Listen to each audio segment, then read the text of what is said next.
Assalamualaikum warahmatullahi wabarakatuh.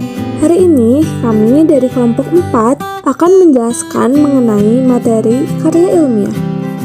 Yang pertama yaitu pengertian karya ilmiah. Karya tulis ilmiah merupakan suatu karangan atau tulisan yang diperoleh sesuai dengan sifat keilmuannya dan didasari oleh hasil pengamatan, peninjauan, penelitian dalam bidang tertentu. Disusun menurut metode tertentu dengan sistematika penulisan yang bersantun bahasa dan isinya dapat dipertanggungjawabkan kebenaran atau keilmiahannya. Selanjutnya yaitu ciri-ciri karya tulis ilmiah. Hal paling mendasar yang harus kalian ketahui mengenai karya tulis ilmiah ialah ciri-cirinya. Ciri-ciri dari karya ilmiah ialah yang pertama yaitu reproduktif. Arti dari reproduktif berarti karya ilmiah yang dibuat oleh seorang peneliti atau seorang penulis harus dapat dimaknai sesuai dengan tujuan dibuatnya, sehingga pesan yang ingin disampaikan penulis benar-benar sampai melalui karya ilmiah yang dibuat. Yang kedua, tidak ambigu. Ciri dari karya ilmiah yang kedua ini sangat erat kaitannya dengan ciri yang pertama, di mana karya tulis ilmiah yang dibuat hendaknya memiliki pembahasan mendetail. Selain itu, bahasa yang digunakan formal dan sesuai dengan kaidah bahasa yang berlaku. Tujuannya sendiri supaya mudah dipahami oleh pembaca. Yang ketiga yaitu tidak emotif. Apa itu emotif?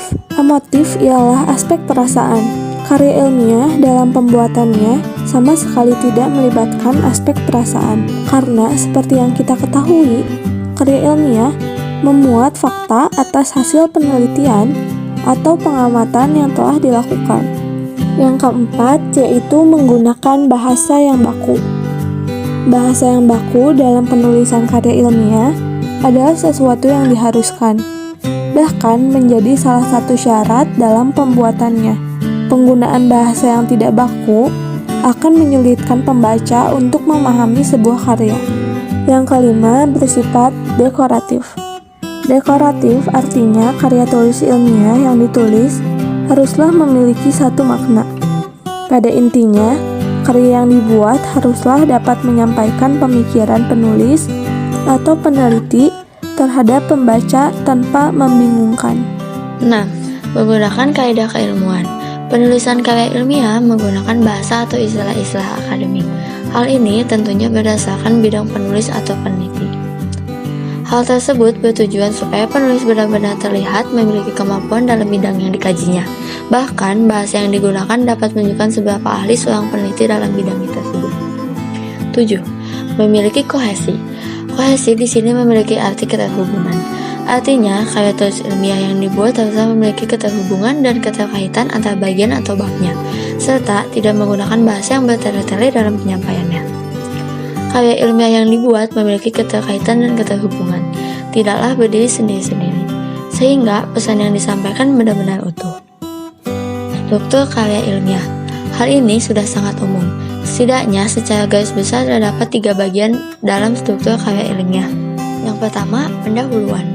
Pendahuluan dalam sebuah karya ilmiah berisikan latar belakang penelitian, permasalahan yang diangkat, dasar-dasar penelitian, metode penelitian, hingga tahapan dalam menyelesaikan sebuah penelitian. 2. Isi dan pembahasan.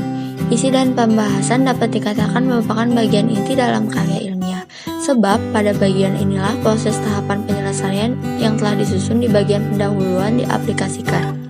Bagian ini harus dapat menjawab serta menyelesaikan persoalan yang timbul pada bagian pendahuluan. 3. Kesimpulan.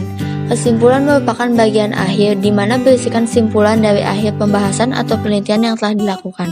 Kesimpulan disampaikan secara padat dan singkat serta dapat merangkum hal-hal yang dianggap penting selama melakukan penelitian. Jenis-jenis karya ilmiah. Karya tulis ilmiah tidak terbatas hanya satu jenis.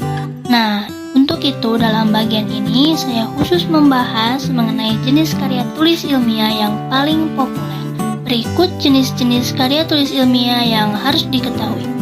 Pertama, ada artikel atau jurnal ilmiah.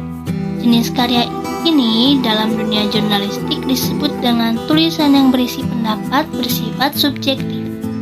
Akan tetapi, dalam karya ilmiah berbeda, artikel disusun untuk dimuat dalam jurnal atau kumpulan artikel. Selain itu, karya tulis ini berbeda dengan artikel biasa, sebab memiliki tata cara penulisan yang disepakati oleh lembaga penelitian tertentu. Berikut sistematika dari jurnal ilmiah.